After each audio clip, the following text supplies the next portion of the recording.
Shaykh, would you start nurturing a child when she or he is in the womb? Yep. The question is, should the nurturing start within the womb? And the answer is yes, because the child can hear in the womb. In fact, the nurturing starts before the womb. When does education begin? When you're deciding to have children? Even before that. With yourself is probably the point where you decide to get married. Because some people decide to have children after they've got married, but some people, if you look at the book, it actually mentions what's the beginning, and it says it's when you decide to get married, is when your tarbiyah begins. Because the tarbiyah, the environment, is connected to, as we said, the mother. So the mother of the child is what you should be thinking about. What's the context of this? The Prophet Muhammad sallallahu alaihi wasallam, he said, "Iyyakum wa hadara'i ad-diman. Iyyakum wa hadara'i ad-diman. Iyyakum wa hadara'i ad-diman." Going back to the plant theme. Hadara'i ad-diman. Okay, just leave it. Be careful of the hadara'i ad-diman. Be careful of the hadara'i ad-diman. Anyone know what hadara'i ad-diman means? Hadara means green. Diman is a big bushy plant. So be careful of the big green bushy plants. Be careful of the big green bushy plant. What's he talking about? Why would the Prophet ﷺ talk about this even more crazy than talking about durian? See, I'm not so crazy. There's some method to my madness. Right, what did he, and then the companions, Ya Rasulullah, ماذا حضراء الدمن يا رسول الله? What is حضراء الدمن? What do you mean by these green, beautiful, bushy plants? He said, حضراء الدمن is ما نبت, with that which grows in dung. Dung? I don't know what the Malay word for dung is. The plant that grows, the big, green, bushy plant that grows in tahi. Right. Does that make any sense to you? It means those things, those women who might be beautiful and attractive, but they grew up in the tahi. Okay, they grew up in the dung. And the dung is what makes the best plants grow. What does this mean?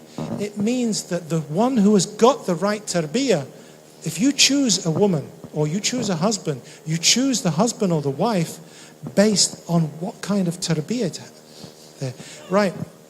I have a student in Denmark, and he was very, very close to me. So much so that when he used to teach, the students used to say, when he speaks, we can hear Abdul Aziz's voice. I told him, you teach on my behalf. So he'd teach, and they'd say, he loves his Shaykh so much that when he speaks, we can hear Abdul Aziz's voice. And it's true, we were really, really close. And he was probably one of my best ever students. And then one day he decided he wanted to get married. So, oh, good. Everyone's thinking Abdul Aziz's top student is going to get married. What kind of advice is he going to give his student? So I said, choose well. He says, I've already chosen. Okay. So now it's a bit too late for me to give him advice because he's already chosen. I says, okay. So tell me, how did you choose? He said, simple. I just asked her one question. I'm thinking, now it's getting a bit scary, because if people hear what the answer to that question is, they're going to think, Shaykh Abdul Aziz gave him advice. You know what the question was? He went to the girl and says, can you cook? Can you cook? And I'm thinking, oh my God. They're going to think Abdul Aziz is the biggest sexist pig on the planet.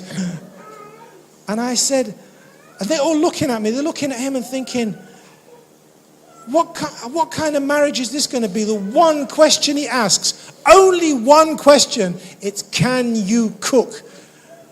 And she says, yeah, I cook like my mother. He says, okay, will you marry me?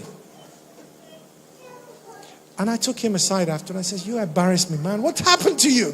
How could you do this in front of all the other guys? I said, explain yourself. He says, do you know who Belma's mother is? And I stopped. Yeah, I know Belma's mother. She's one of the great, great ladies of this country. She's a really righteous woman. She says, and do you know how well she cooks? I says, yeah.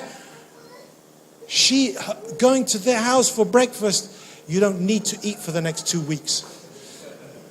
The taste alone on your tongue will stay there. She's such a good cook. So I wanted to know, could Belma cook? Because if Belma could cook, where did she get it from? From her mother. And if she learnt cooking from her mother, khalas, she's going to be the perfect mother.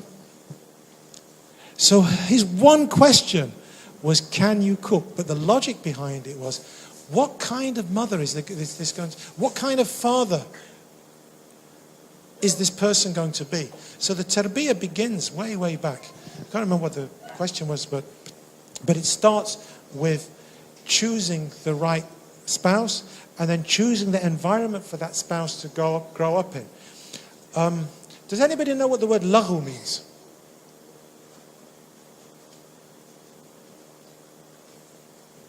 Laghu. It means kind of nonsense talk. In fact, I'm just thinking about giving a talk tomorrow, so my mind's going ahead to that. The word laghu means to speak rubbish. Right. Did you see the Sweden game? You didn't see the Sweden game. Anyone see the Sweden game? What did you think? Huh? This is laghu. Unless you're talking with your wife. Okay? There is no laghu between a husband and wife. There is no laghu between a husband and wife. As long as it's not haram, you can talk any old rubbish. Any old rubbish. You know, I've learned so much rubbish. Unbelievable amount of rubbish about Oprah. There's a program on television, what's called Loose Women.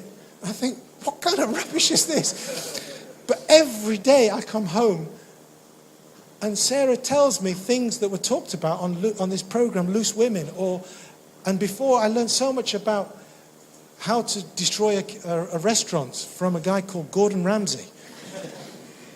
Why?